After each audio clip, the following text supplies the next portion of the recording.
Perfecto. Entonces vamos a hablar de hemorragias digestivas. Cuando hablamos de hemorragias digestivas tenemos que saber que es una de las emergencias médicos, clínicas, ¿ya? Y gastroenterológicas que se presentan con mayor frecuencia después del dolor abdominal, ¿ya? Estas habitualmente tienen una incidencia bastante alta y una mortalidad relativamente baja cuando no son bien manejadas en salas de emergencia. Las hemorragias digestivas habitualmente se clasifican en tres grandes grupos.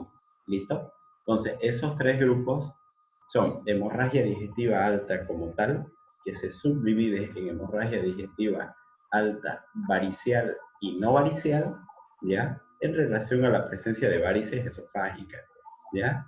Las que son con varices esofágicas variciales, las que no son con varices esofágicas, son el resto que están relacionadas al estómago.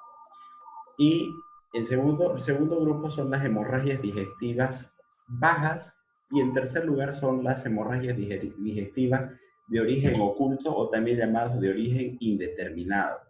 Son aquellos pacientes que no se ha podido discriminar si mediante la clínica o los estudios de endoscopías, tanto alta como baja, en ninguno de sus segmentos que pueda llegar a ser la causa el lugar, o sea, no se ha podido determinar el lugar del sangrado.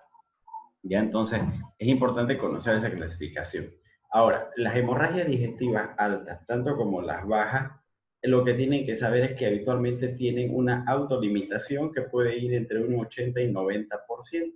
¿Listo? Entonces, ese es otro dato que tienen que tomarlo en cuenta. Bien. Entonces, cuando hablamos de las hemorragias digestivas altas, tenemos que saber que es todo aquel sangrado que se localiza entre el esfínter esofágico superior, ¿ya? Y el ángulo de Treis. Todo aquel sangrado que viene en todo lo que es el esófago, el estómago, las cuatro porciones del duodeno, hasta llegar hasta este ángulo, duodeno yeyunal o ángulo de Treis, todo sangrado que se presenta en ese trayecto, entonces estamos hablando de hemorragia digestiva alta. ¿Listo? Entonces, a tomar en cuenta ese dato, por favor, porque muchas veces inclusive se preguntan en exámenes de competencia o en exámenes parciales y estas preguntas y estas cositas tan básicas no las llegan a responder. La relación entre el hombre y la mujer es 2:1, más frecuente en el hombre que en la mujer. Su incidencia global en los países occidentales varía de 50 a 150 por cada 100.000 habitantes adultos por año y tiene un costo anual aproximadamente de 750 millones de dólares al año. La mortalidad global oscila entre un 4 y 20%, en una media de 6 a 10 en los últimos 40 años. La mortalidad por varices esofágicas de un 20 a 30% y por úlceras pépticas 5 a 10%. Vale decir que las que son por no varicial vienen a ser de un 8 a 10%, ya que el 80 al 85% se suelen autolimitar. Sin embargo, las que son por varices esofágicas, la autolimitación quizás es en menor porcentaje, vale decir entre un 50 y 80%. Por eso, entre tener un sangrado no varicial en relación a uno no varicial, es preferible tener uno no varicial, ya que los que tienen mayores complicaciones, mayores mortalidades en todos estos grupos son los relacionados a las varices esofágicas. Miren, entonces, como les mencionabas, de un 80-85% de los pacientes, el sangrado se va a detener espontáneamente, ¿ya? Y es uno de los motivos por el cual estos pacientes,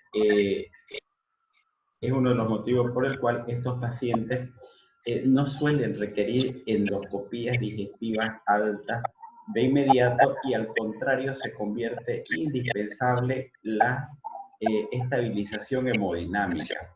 No necesitan al inicio. Inclusive se han creado algunas escalas como la de Blackford ya para poder determinar qué pacientes van a necesitar de forma temprana o de forma muy temprana una endoscopía y no así hacerle a todos, ya que se ha visto muchas veces que pacientes sangran y ni siquiera se dan cuenta que sangran de forma reiterativa y que en realidad necesitan endoscopía, ¿ya? Antes de realizarle la endoscopía, siempre tienen que estabilizar hemodinámicamente al paciente. El paciente se choquea, el paciente agarra y no le administran de forma adecuada los líquidos, ese paciente es el que se va a morir. ¿Listo?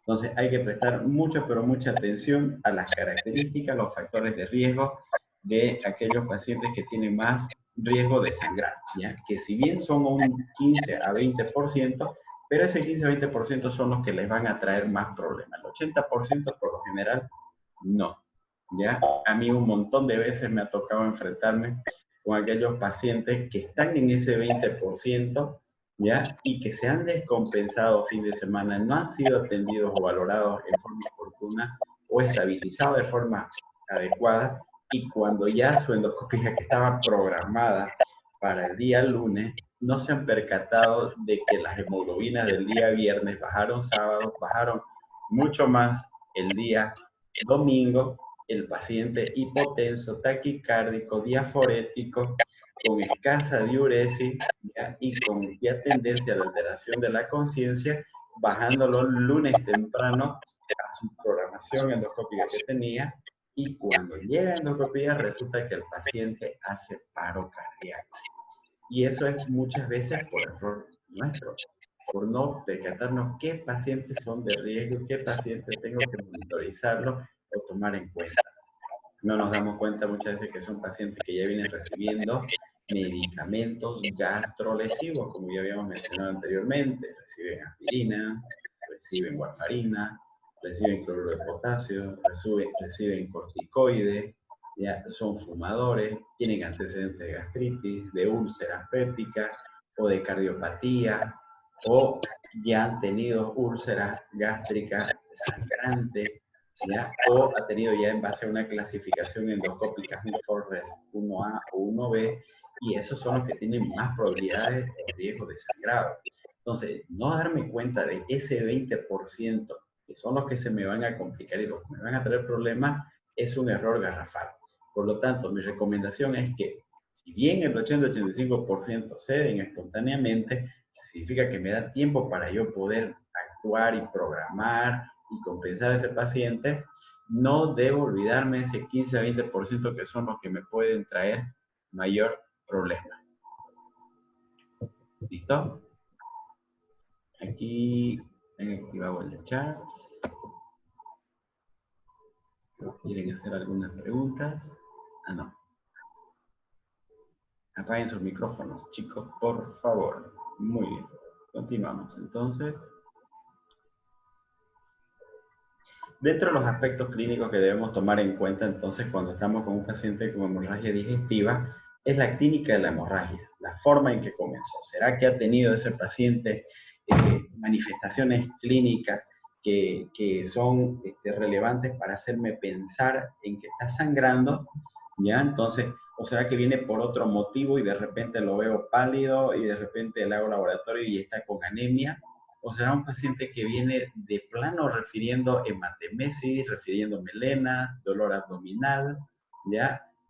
Mucho depende de la forma como comenzó todo esto, ¿ya? Entonces, muchas veces tenemos pacientes que ya vienen con muchas comorbilidades, son pacientes hipertensos, son diabéticos, son añosos, son ejecutivos, con elevados niveles de estrés, y que revelan de que vienen consumiendo un montón de medicamentos, ¿no es cierto?, de forma regular, y que después de una discusión o un problema que hayan tenido, habitualmente en la madrugada comienzan a sentir todas estas molestias.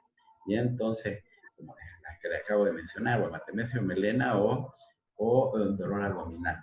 Sin embargo, hay otros que no presentan ninguna molestia, y es más, ni siquiera melena, ni siquiera hematemesis. Y entonces, no porque no lo vean, ¿no es cierto?, sino porque quizás son sangrados crónicos mínimos que está teniendo y no se está dando cuenta, porque a medida que se va haciendo crónico, mi organismo entra en un periodo de adaptación y por lo tanto va disminuyendo paulatinamente la hemoglobina y mi organismo de forma secundaria se va adaptando. Entonces, mucho depende de la rapidez, el inicio del sangrado que tenga esta persona. Ahora, lo otro, la clínica, el compromiso hemodinámico. Ese es el principal parámetro que ustedes tienen que tomar en cuenta. La estabilidad hemodinámica. Ver bien siempre, ¿no es cierto? Su presión arterial, su frecuencia cardíaca, pero tomado por ustedes, no el valor que les indique las enfermeras. Error garrafal siempre confiarse de ellas y no poder tomar personalmente esos signos vitales. Presión arterial, frecuencia cardíaca, presión arterial media, frecuencia respiratoria, saturación de oxígeno, el estado de conciencia y la diuresis son todos los parámetros que ustedes tienen que tomar en cuenta. Y cuando hablamos prácticamente del estado hemodinámico, en general lo que nos va a servir para darnos una idea de el grado de sangrado que está teniendo esta persona y qué tratamiento yo puedo darle para estabilizarlo hemodinámicamente es la escala del shock. La escala del shock, que ustedes seguramente ya lo han debido ver en cirugía o en otras carreras, ¿no es cierto? En otras materias, perdón. Esa es la que tienen que utilizar y grabarse el resto de su vida porque sí o sí lo van a utilizar. Lo otro es que si se tiene la oportunidad, tratar de investigar mediante el paciente o quien lo trajo, ya antecedentes que me puedan guiar frente a la causa o el origen de ese sangrado digestivo. Entonces, yo tengo que descartar en primera instancia si no hay estigmas de hepatopatía o antecedentes de alcoholismo. ¿Ya? Entonces, preguntar y sacar mediante fórmulas cuánto es lo que ha consumido de bebidas alcohólicas, desde hace qué tiempo, cuándo fue la última vez, qué tipo de bebidas, qué cantidad, de cuántos días lo hacía por semana, etcétera. ¿Ya? Entonces son un montón de datos que tengo que obtener. Pero si yo después de tomar todos los datos calculo de que el paciente consumía aproximadamente 80 gramos de alcohol cada día, o era mujer y consumía más de 50 gramos de alcohol por día, entonces lo más probable es que esté frente a un paciente hepatópata y la causa del sangrado sea relacionada a ello.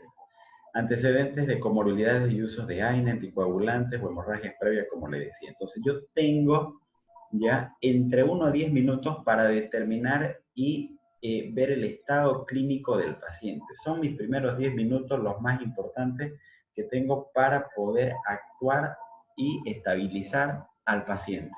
¿Listo?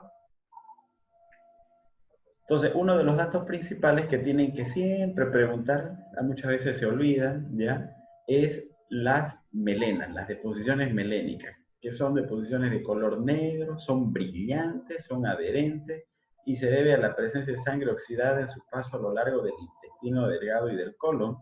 Basta cantidades entre 50 a 100 ml de sangrado para que cambie de color y estas se vuelvan negruzcas. Ahora, esto también es importante, este dato. Si bien las deposiciones melénicas son propias de las hemorragias digestivas altas, ¿ya? Mucho depende del peristaltismo y tránsito intestinal que tenga cada paciente, ¿ya?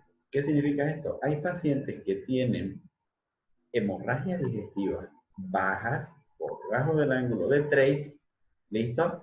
Y que también se manifiestan con deposiciones melénicas. Y es que mientras más tiempo de retención de la materia fecal en el intestino, más tiempo de oxidación de la sangre que se encuentra a este nivel y por lo tanto más fácil para que cambie de color negruzco. Entonces depende del tiempo, ¿ya? Y del peristaltismo intestinal para el cambio de la coloración. Lo más frecuente es que sea alto, pero si le hacen una endoscopía digestiva alta, listo, y sigue con deposiciones melénicas, pues tendrán que hacer también una colonoscopia. Y esta es la famosa clasificación del shock hipovolémico, ¿ya? Que me da una idea de la severidad del sangrado que va presentando el paciente.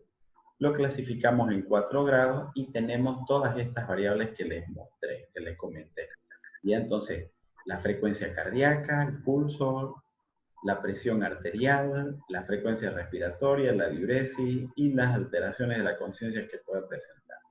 Y en base a las alteraciones que yo presente, entonces voy a poder estimar la pérdida de sangre que tiene el paciente y voy a poder realizar la estabilización hemodinámica de acuerdo al grado en el que me encuentre.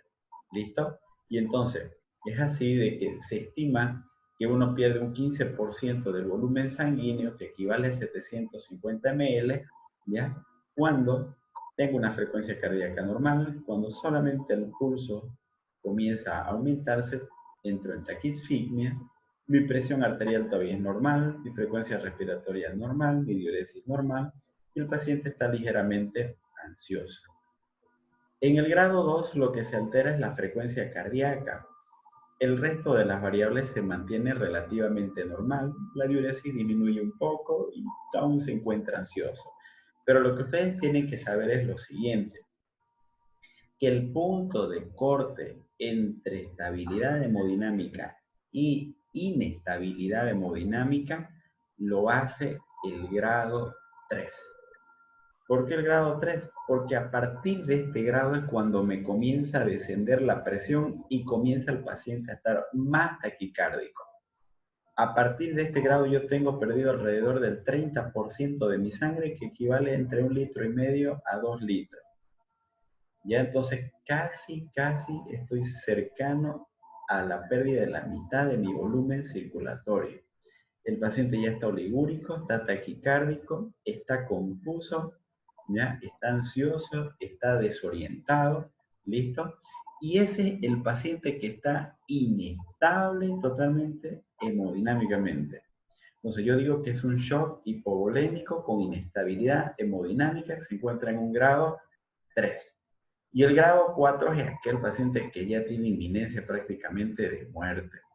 Ya perdió más de 2 litros, que vendría a ser más del 40% de sangre, está muy taquicárdico e inclusive ya el pulso no se siente, ¿ya? Ya está demasiado hipotenso, presión arterial por lo general es menor a 90-60, ¿ya?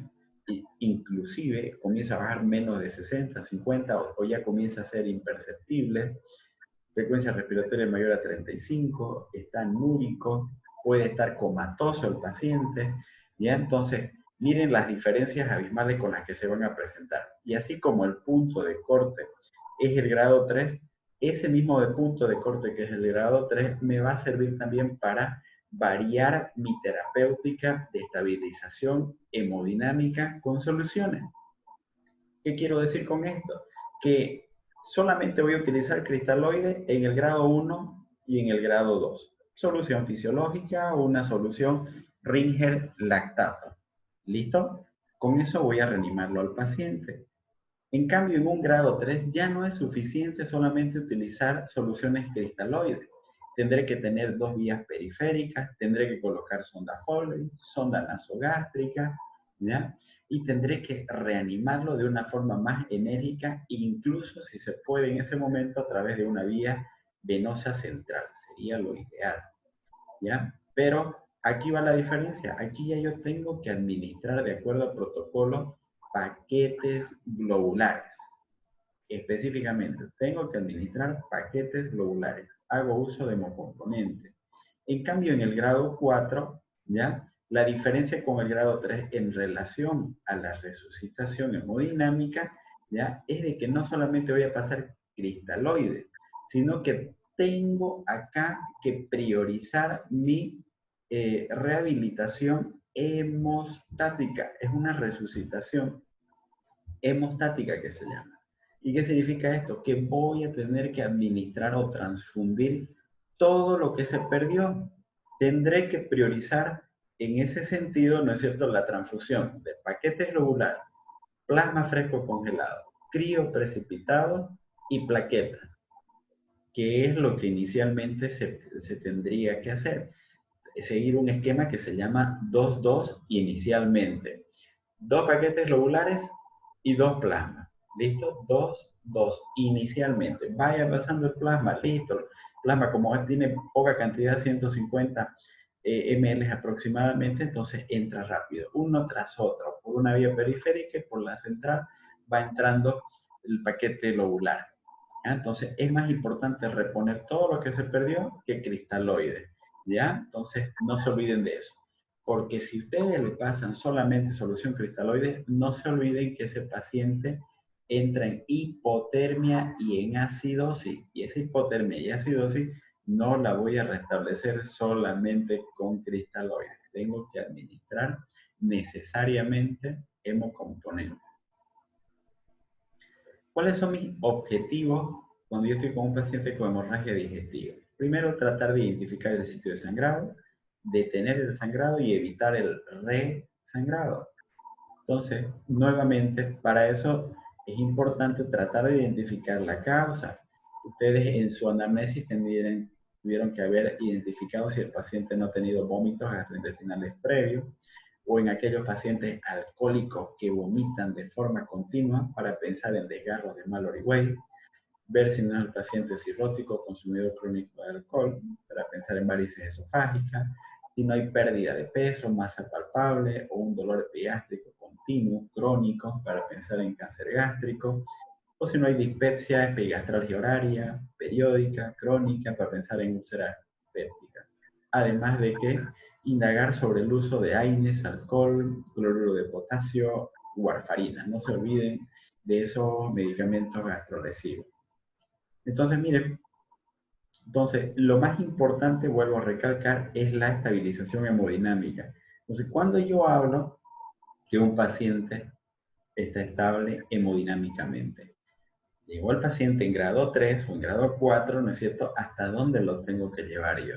Hasta que yo tenga una presión arterial mayor o igual a 100 milímetros de mercurio, ¿ya? Desistólica, hasta que yo tenga una frecuencia cardíaca que oscile alrededor de 100 o menor de 100, hasta que yo tenga una presión venosa central, ¿ya? Entre 5 a 12 centímetros de agua, significa que está ya hidratado, y una diuresis entre 25 y 30 ml por hora. Entonces, estos son mis objetivos hemodinámicos que yo tengo que valorar siempre en todo paciente con hemorragia digestiva, sea alta, sea baja, sea de origen varicial o no varicial, cualquier sangrado.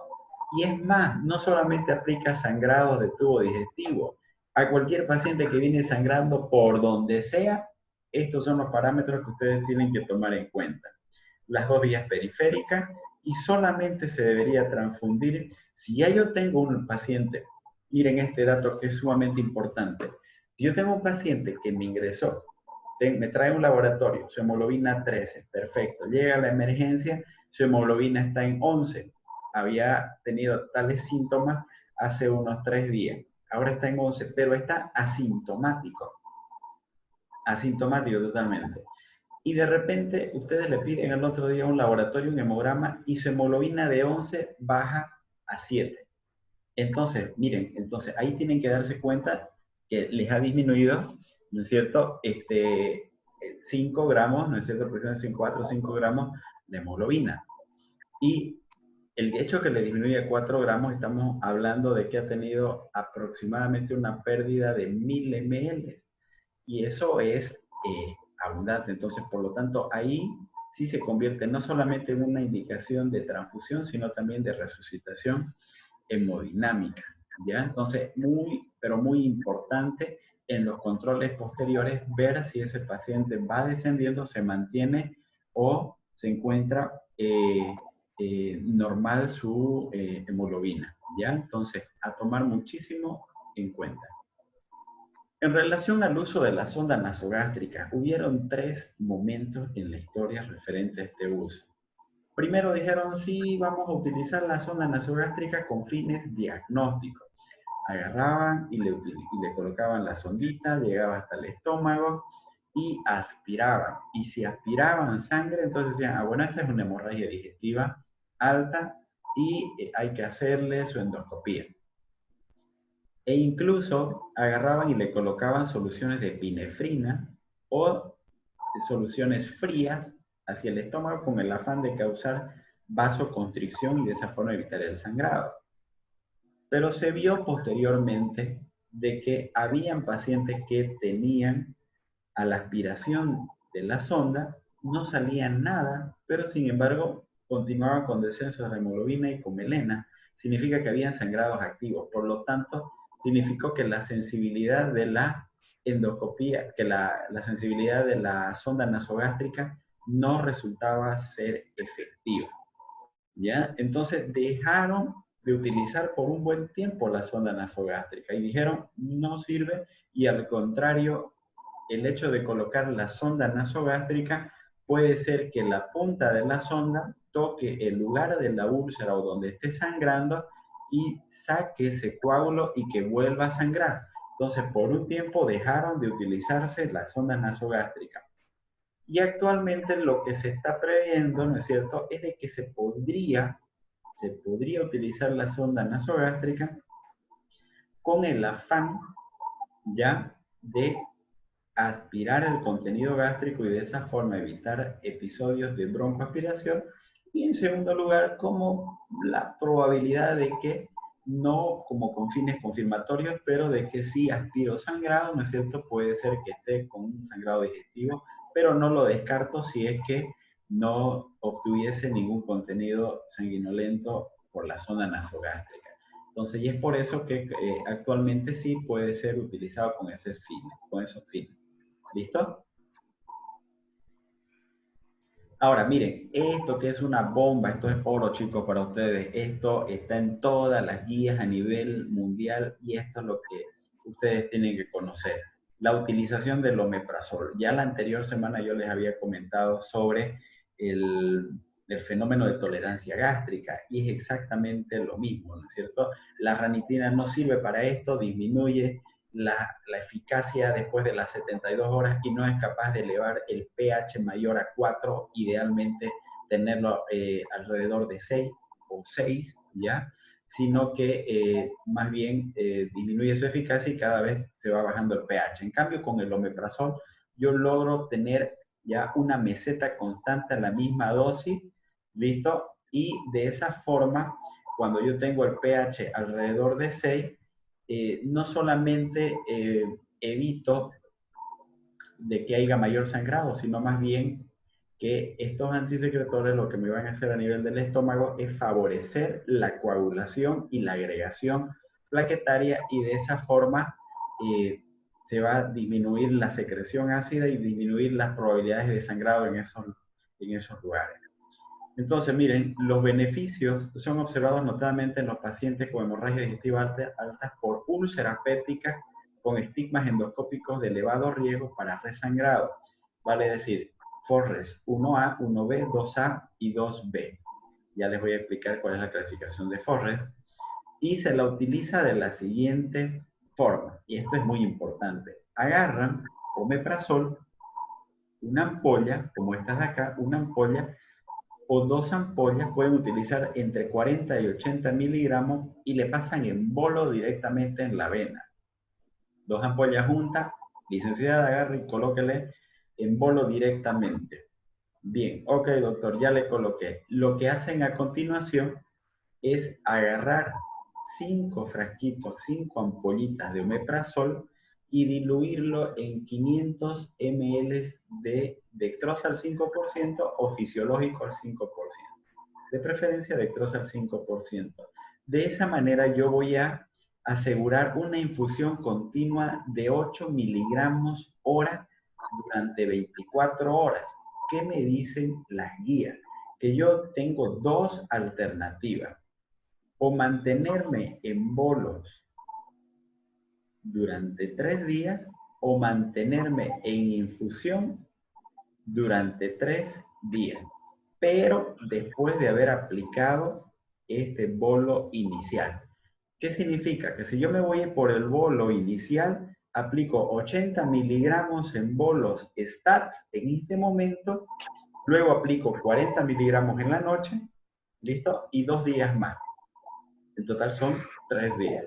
¿Listo? Si quiero ir por la bomba de infusión o bolo de infusión, de la misma forma aplico 80 miligramos en bolo STAT, la hago preparar a la enfermera mi solución dextrosa con las 5 ampollas y esas 5 ampollas con la dextrosa para cada día durante 3 días. Espero que me hayan entendido. Esto es un grado de recomendación A, significa que no se discute, que está aprobado. ¿Ya? Entonces, ese es el protocolo de actuación cuando yo estoy frente a hemorragia digestiva alta por úlceras pépticas con estima de sangrado de 1A al 2B, porque estos son los que me van a dar problemas. ¿Listo? Entonces no olvidarse, por favor, esto.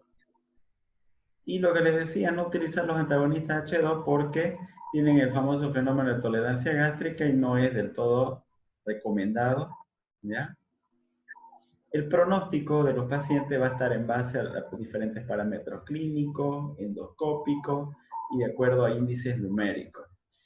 Dentro de los factores asociados a mal pronóstico, independiente del episodio hemorrágico, está la edad avanzada, mayor de 60 años, las comorbilidades graves, hipertenso, diabético, cáncer, renal crónico, quimioterapia, radioterapia, ya he tenido episodios de reinternaciones por otros motivos, infecciones, etc.